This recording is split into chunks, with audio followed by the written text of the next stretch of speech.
안녕하십니까. 달마을 TV에 오신 것을 환영합니다. 오늘은 2024년 8월 26일입니다. 월요일이고요. 지금 시각은 10시 20분을 가리키고 있습니다. 오늘 영상은 세 파트로 나눠서 말씀을 드리도록 하겠습니다. 처음에는 정부의 그 의료 파괴 일지, 그 다음에는 우리 주류 언론의 여론 동향을 잠시 보고요. 마지막으로 논평 순서로 그렇게 진행을 하겠습니다. 오늘이 정부의 그 의료 파괴 6개월 2주차가 되는 시간입니다. 그리고 이게 아마 제가 그동안 정부 여당을 향해서 거의 매주 경고 내지는 위험 신호를 보냈는데, 아마 현실적으로 지금 가능한 마지막 주가 되는 것이 아닌가, 이런 생각을 합니다. 9월에 접어들면 25학년도 그 대입시가 시작이 되기 때문에, 그때 가서는 제가 어떤 이야기를 하더라도 실효성 있는 대책을 세우기가 힘들지 않겠나, 이런 생각이 들어서 거의 말하자면 마지막 어떤 정부에 대한 경고 방송, 이런 의미를 가지고 오늘 이야기를 좀 해봤으면 싶습니다. 우선 지난 2023년 10월부터 지금까지의 그 의료 대란 경과를 잠시 좀 짚어보겠습니다. 이게 제가 이제 한번 결산을 한다 하는 그런 의미에서 이런 말씀을 미리 사전에 조금 드리고 싶어요. 정부가 의대 정원 1000명을 정원한다는 이야기를 한 것은 2023년 10월이었습니다. 그런데 그로부터 한 석 달 정도 뒤에 24년 2월에 1000명에서 갑자기 2000명으로 정원 숫자를 2배로 늘렸습니다. 그러니까 그 사이에 무슨 마술이나 변고가 있었다고 봐야 되겠죠. 그러니까 2000명의 과학적 근거라는 것은 이때부터 이미 없었다고 그렇게 생각하시면 될 겁니다. 그에 따라서 전공의 의대생들이 2월 19일, 20일에 전부 이탈을 했고, 정부는 여기에 대해서 지속적으로 행정명령을 남발하면서 단체 행동을 막으려고 시도를 했지만 결국은 다 실패했었죠. 그 다음에 2024년 3월에 대학별 정원 배정을 했는데, 그때 거점 지방의대에 200명 균일로 배정을 했습니다. 이것도 역시 과학적 근거가 없다는 사실을 우리한테 한 번 더 각인시켜준 사실이라고 이야기할 수 있겠습니다. 그리고 2024년 4월에 제가 미리 예고하고 경고한 대로 총선에서 참패를 했죠. 그리고 2024년 5월에 저는 더 이상 이 정책이 동력을 상실했다고 그렇게 생각을 했는데, 정부는 정책을 강행을 했죠. 그런데 결과적으로 각 대학에서의 어떤 의견이라 하는 그런 방식으로 해가지고 전체 정원 조정 증가 인원을 2000명에서 1500명으로 줄였죠. 그러니까 처음에 1000명, 다시 2000명, 그 다음에 1500명. 이건 정부 정책이 나일론 고무줄 잣대라 하는 이야기를 하지 않을 수 없는 그런 상황이었죠.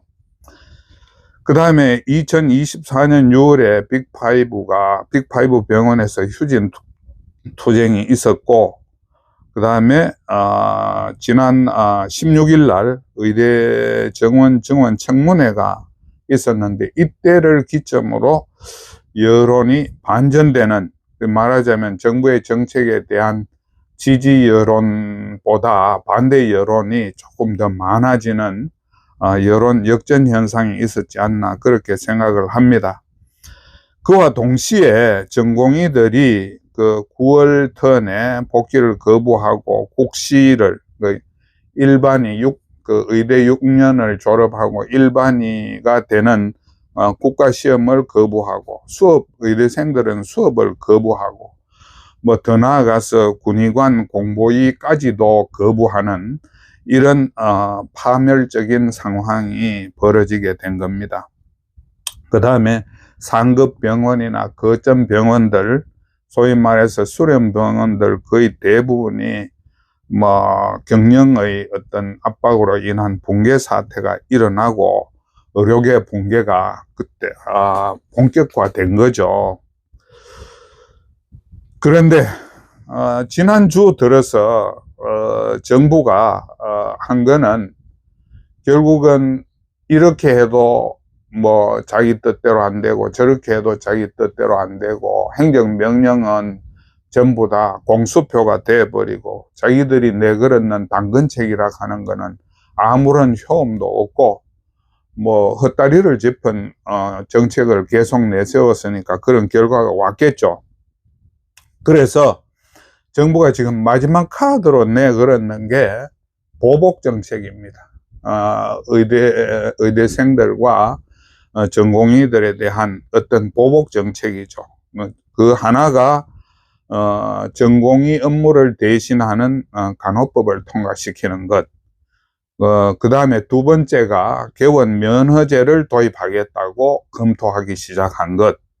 결국은 전공의 안 하면 이제는 병원 개원을 못 하겠다, 이런 식의 보복 정책을 들고 나온 거죠. 그 다음에 세 번째가 지난 4월에 구성된 대통령 직속 의료개혁 특위에서 어떤 그 정책을 강화하는 것인데, 사실 우리가 볼 때는 이게 의용기관이라는 그런 생각이 많이 들어요. 의료계가 빠진 의료개혁 특위라 하는 것이 그야말로 거수기 역할 이상을 할 수 있겠습니까? 그 다음에 정부가 또 하나, 이것도 뭐 보복 정책의 하나라고 이야기를 해야 될지 말아야 될지 모르겠습니다만은, 지난번에 교육부가 말하자면 의대생들을 무작정 승급을 시키겠다는, 그 다음에 유급을 시키지 않겠다는 그런 정책을 발표했었죠. 그것 때문에 순살 의대라 하는 이야기가 나왔었는데, 이번에는 순살 전문의를 배출하는 그런 방안을 지난 23일 날 입법 예고를 했더라고요.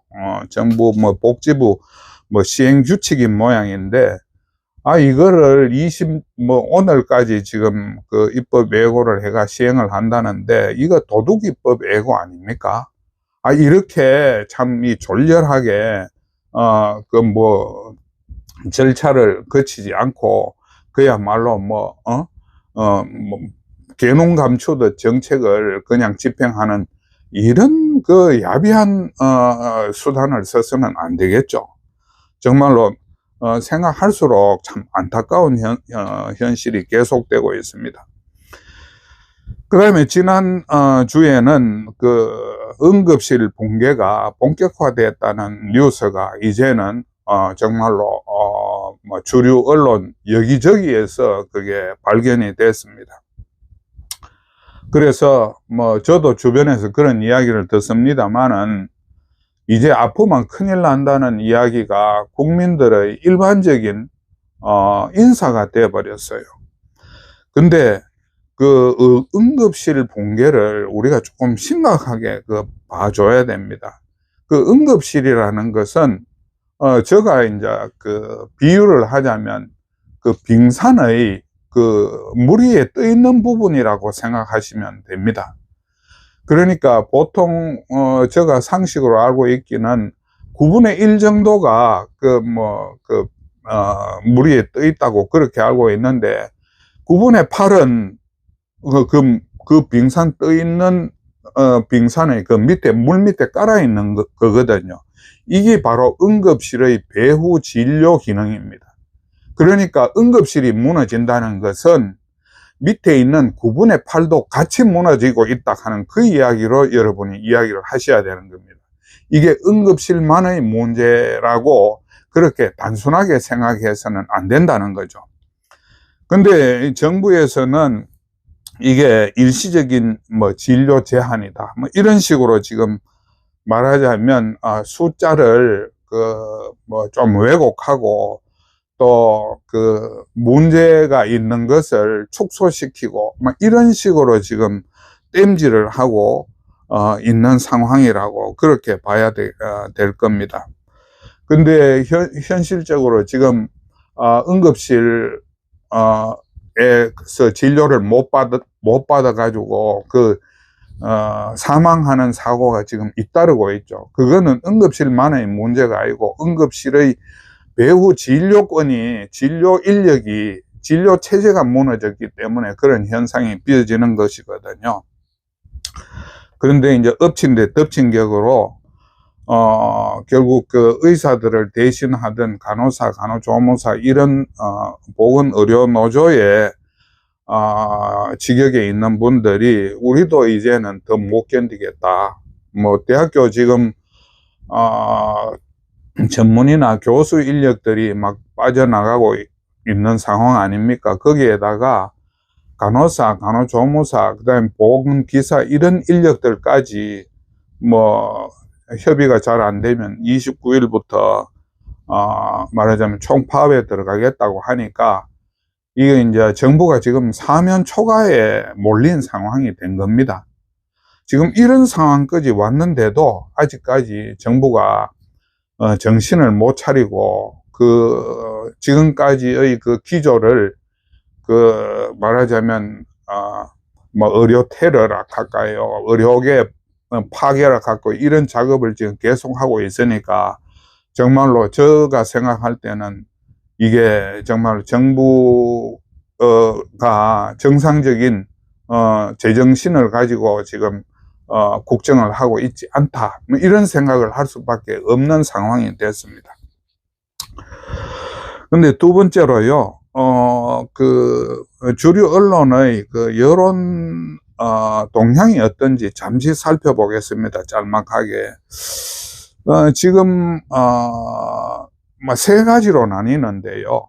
하나는 정부의 의료 대책에 대해서 찬성하는 부류. 그 다음에는 정부의 의료 정책을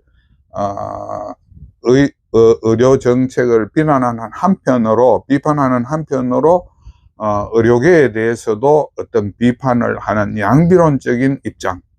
그 다음에는 정부 정책을 비판하는 입장. 이렇게 세 가지로 나뉘는데요. 지난주에 제가 사설 중심으로 여론을 체크해 본 걸로는 세계일보, 그 다음에 매일경제신문에서는 또 한국일보에서는, 그러니까 3개 신문에서는 정부 정책을 옹호하는, 간호법을 빨리 통과시켜라, 합의하라, 그 다음에 진료 면허제가 필요하다, 이런 쪽으로 이야기하는 입장을 보였고요.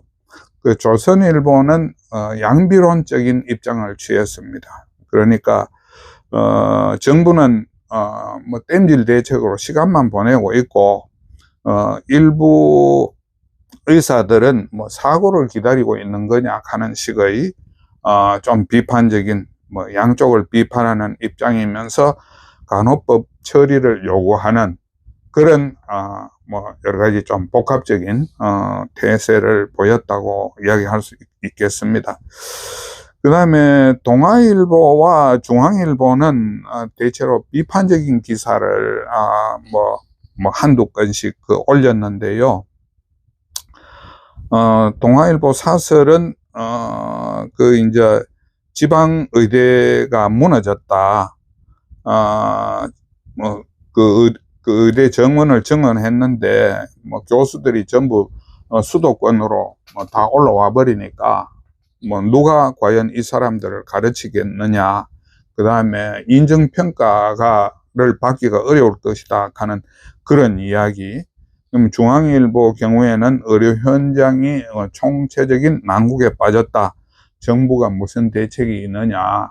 이런 이야기들을 지금 하고 있습니다. 그러니까, 언론들도, 입장이 지금 조금 복잡하게 흘러내려가는 것 같습니다.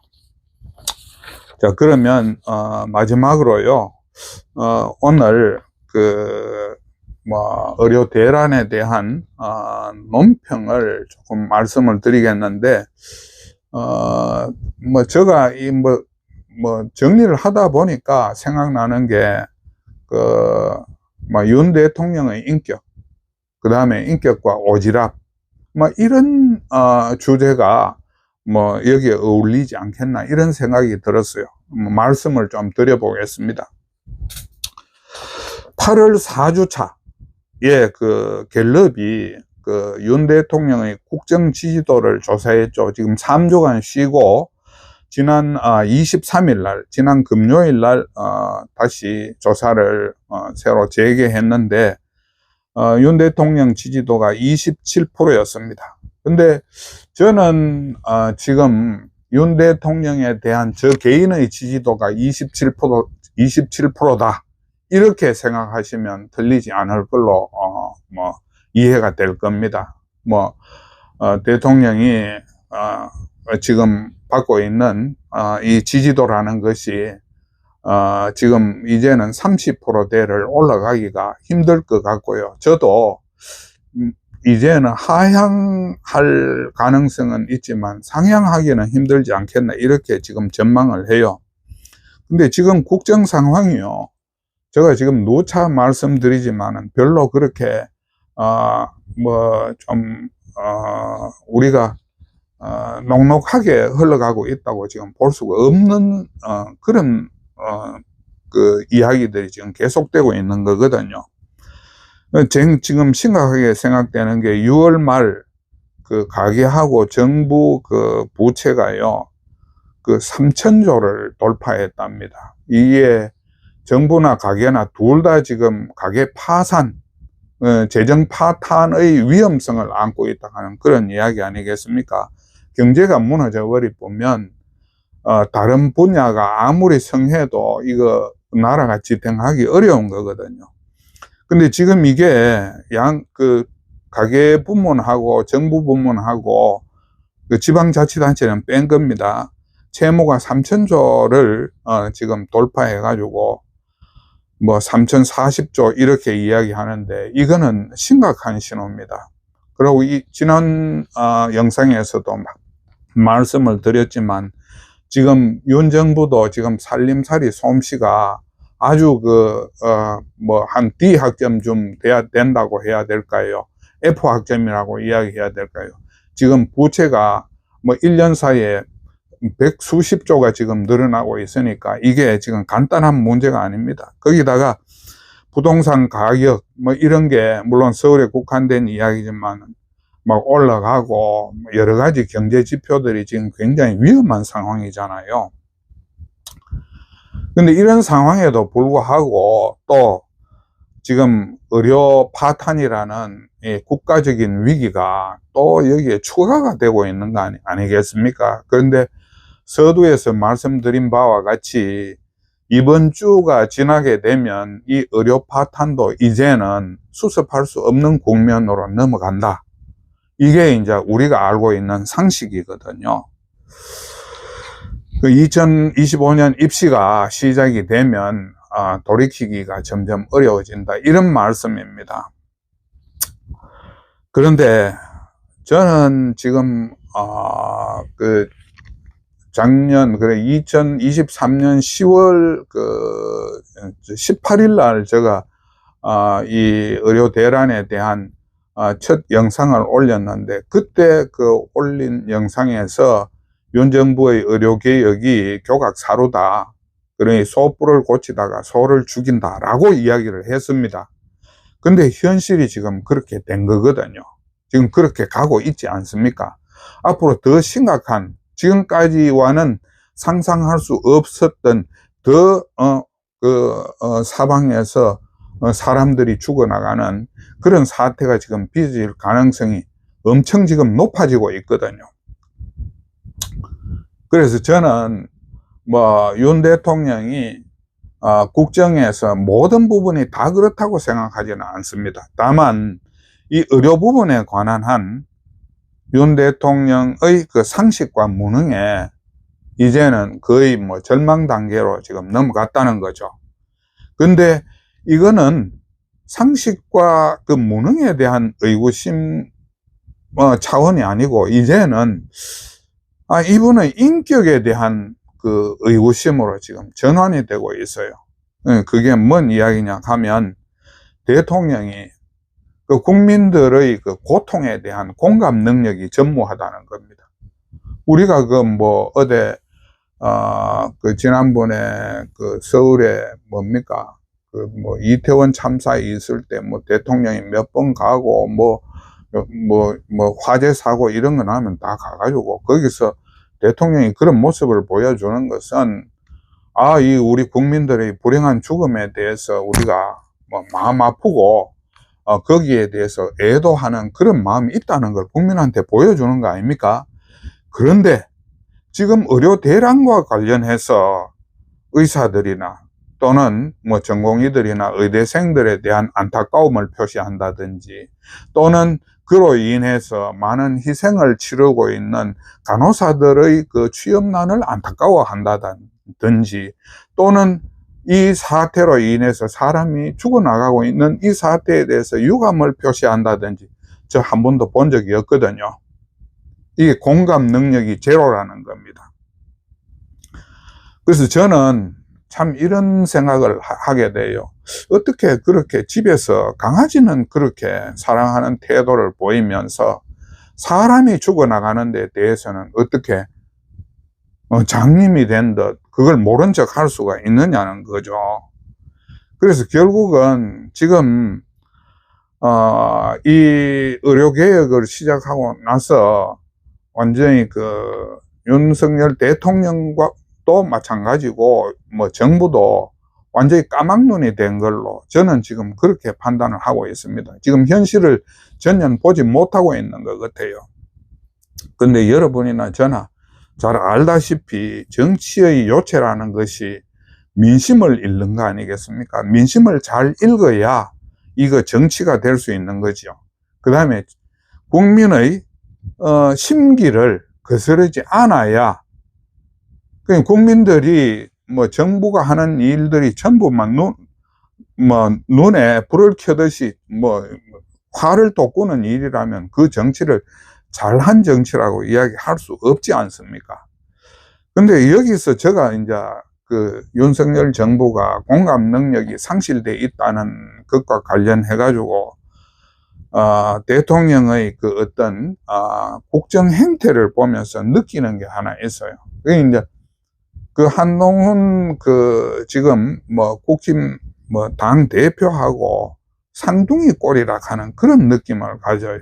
여러분들도 잘 아시고 있겠지만 그 한동훈 대표가 양승태 대법원장의 사법농단을 기소하지 않았습니까? 문재인 정부 때.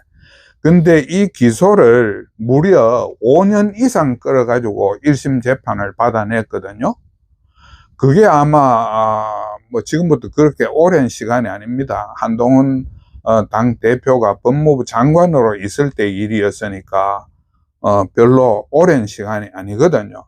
그 1심 재판 결과가 어떻게 나왔느냐 하면 그 한동훈 대표가 문제 삼았던 47개의 혐의가 전부 무죄로 판결이 났습니다. 그러면 보통의 상식을 가진 인간이라면 내가 이거 참 무리한 기소를 했구나. 그러면 내가 이거 여기서 더 이상 그 형사소송을 계속해서는 안 되겠다. 이렇게 하는 게 그게 보수의 따뜻한 심장이고 그게 보수의 사고여야 된다고 저는 그렇게 생각을 합니다. 그런데 한동훈 대표가 자기가 한 건 아니지만 결국은 이 47개 혐의 모두 무죄 판결을 받은 이 사건을 2심에 항소를 했잖아요. 이런 무도한 일이 어디 있습니까? 최근에 말이죠. 그 여당 원로들이 그 한동훈 대표를 만나가지고 머리 말고 가슴으로 정치를 하라고 이야기를 했습니다.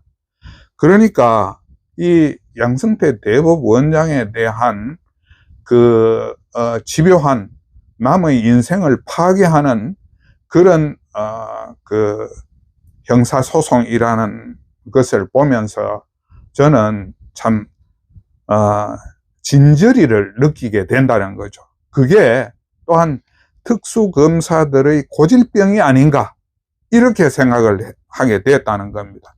그게 윤석열 대통령하고 한동훈 대표가 쌍둥이라는 겁니다. 세상을 싸움으로만 인식을 해요. 세상을 싸움으로 인식해야 될 부분이 있습니다. 분명히. 아마 제가 생각할 때는 세상을 30%, 40% 정도는 세상을 싸움으로 인식을 해야 되겠지만 나머지 50%, 60%는 사람들과 화합하고 타협해야 될 그런 일들을 하는 거거든요. 저 생각은 그렇습니다. 그냥 즉흥적으로 나온 생각입니다. 그런데 이분들은 체질적으로 싸우는 게 몸에 굳어버렸어요. 그러니까 윤 대통령도 지금 이 의료 대란에서 화합하거나 다른 사람한테 뭔가 봉사를 한다는, 서비스한다는 이런 생각보다는 싸울 생각만 하는 거예요. 그래서 지금 의료 대란에서 지금 6개월 과정 동안에 완전히 정부가 완전히 참패를 한 거거든요. 그런데도 불구하고 아직까지 지지 않았다고 이야기합니다. 그게 바로 지금 최근에 나온 보복 정책들이에요. 물론 이거는 윤 대통령의 백을 믿고 움직이는 말하자면 불량한 관료들의 어떤 잘못된 행태겠지만 대통령이 그 뒤에서 이런 사람들을 말하자면 조종했기 때문에 대통령의 책임이 아니라고 말할 수가 없습니다. 그래서 결과적으로 자신이 의료계에서 참패를 당하니까 이제는 국민들의 죽음도 불사하고 싸우려고 하는 거예요. 그게 지금의 현실인 겁니다. 근데 참 제가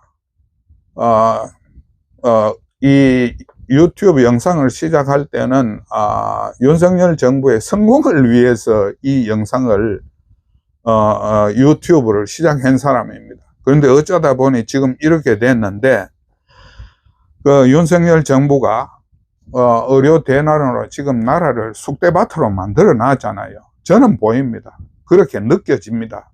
그게 23년 10월부터 그렇게 느꼈습니다. 그런데 아직도 이분들이 국민들과 의료계하고 싸우려고 하고 있잖아요. 그런데 제가 참 경악하게 되는 거는 그 의료 대란으로 나라가 쑥대밭이 돼 있는데 이 광복절 때 반국가 반통일 세력하고 전쟁 선포를 했어요. 저는 이 부분에 상당히 공감하는 사람입니다. 우리 지금 대한민국은 그런 문제점이 있다고 생각을 해요. 하지만 의료 대란으로 나라를 쑥대밭으로 만들어 놔놓고 이런 전쟁을 할 수 있는 여유가 있다고 생각은 안 합니다. 그래서 전술적인 판단은 맞았을지 모르지만 전략적인 판단에서는 뭔가 좀 미숙하지 않았나 이런 생각을 하거든요. 그런데 여러분, 더 놀랄 일이 또 생겼습니다. 이번 주에 대통령이 국민연금, 의료개혁, 교육개혁, 노동개혁, 저출생개혁, 소위 4+1 개혁에 대한 국민 브리핑을 한답니다. 그러니까 지금 의료 대란으로 나라가 지금 만신창이가 돼 있는데 전쟁 선포했죠. 그 다음에 이제는 4대 개혁을 생각대로 그렇게 밀어나가겠다 하는 거 아닙니까? 지금 의료개혁 하나도 제대로 정리를 못하면서 4대 개혁을 계속 한꺼번에 밀어붙여요. 이거는 우리 홍보론으로 이야기하자면요, 의료 대란을 말하자면 의료 대란에 따른 국민 여론을 지금 무마하기 위한, 다른 데로 시선을 돌리기 위한 새로운 전쟁을 지금 만드는 거 아닌가 하는 이런 의심을 만들게 하는 겁니다. 저한테는.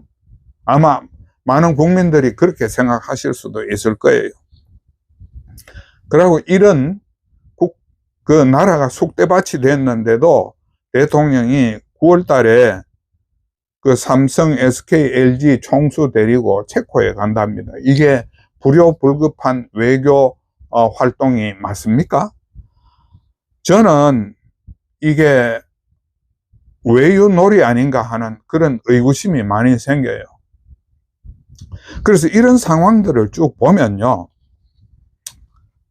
지금 윤석열 대통령은 본인이 신이 된 걸로 착각하고 있는 거 아닌가, 이런 생각을 지금 하게 됩니다.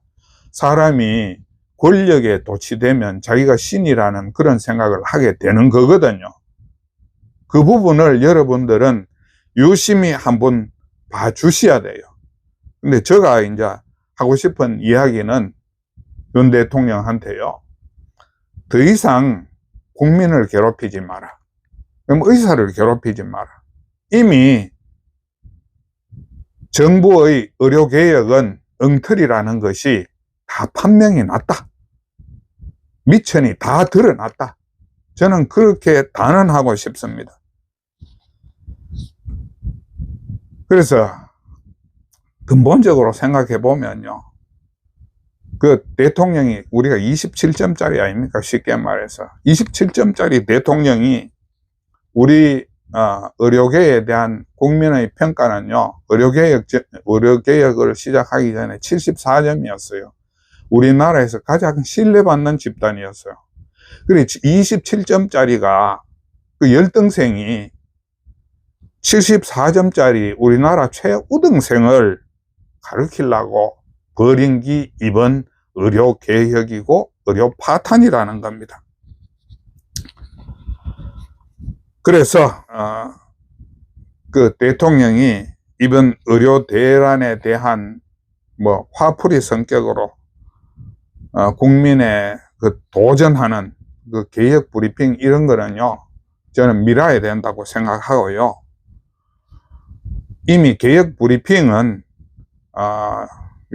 윤석열 정부의 정당성과 국민 기대를 다 잃어버렸다고 생각을 합니다. 그 다음에 체코로 가는 그 문제도요, 이거 제가 조금 전에도 이야기했다시피 외유놀이로 비친다고 그렇게 이야기를 하지 않았습니까? 이것도 저는 제고하는 게 맞다고 생각해요. 만약 윤 대통령이 꼭 체코에 가야 되겠으면요, 소소한 제가 제안을 한 개 하겠습니다. 그 부인은 그 동반을 안 했으면 좋겠어요. 지금 부인이 국정 수행에 엄청난 장애물이 되고 있다는 것은 대통령도 눈이 있으면 다 보고 있을 겁니다. 전에도 제가 이야기했지만 손잡고 트랩 올라가는 그런 영상을 국민의 한 사람으로서 보고 싶은 생각이 없어요. 그러니까 체코 방문, 개혁 브리핑 이런 거 하시기 전에 의료 대란부터 해결을 하시라고요.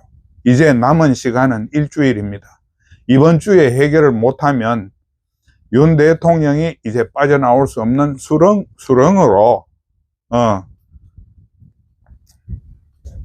빠져들 수밖에 없다는 점을 다시 한번 말씀드리고 오늘 이야기는 여기서 마치겠습니다. 그리고 제가 참고 사항으로 2023년 10월 달에 처음으로 올린 그 이게 의대 증원이 잘못됐다는 영상을 이번에 참고 영상으로 같이 한번 올리도록 하겠습니다.